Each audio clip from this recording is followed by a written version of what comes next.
ও যে 17 বছর 18 বছর 20 বছর বয়সে জানাবে বিচার লিপ্ত হয়ে যাচ্ছে।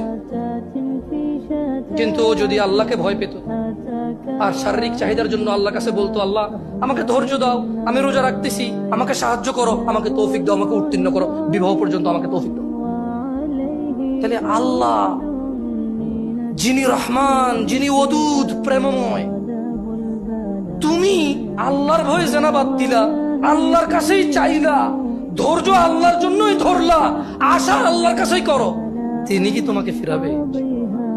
তিনি হচ্ছেন উনি যিনি 99 জনকে হত্যা করার পর শুধু উনার কাছে শাস্তির ভয়ে আছে কিনা আমার মুক্তির উপায়, আমার কি ক্ষমা হবে, ক্ষমা কার থেকে?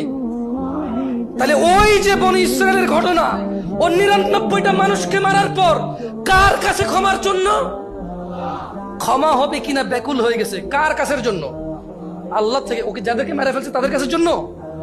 ও তো টেনশন করতেছে যে আমাকে কি মাফ করবে কেউ, আল্লাহ কি আসে যে আমাকে মাফ করবে, বা আমার কি ক্ষমা হবে?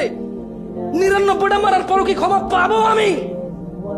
আল্লাহ কি ওর জন্য জমিনকে কাছে করে দেয় নাই? এই মাটি তুমি এক চুল নাড়তে পারবা?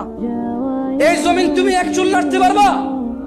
ভাই আমার, তুমি কি বনি ইসরায়েলের ওই 99 জন হত্যাকারীর চাইতে নিজেকে খারাপ মনে করো?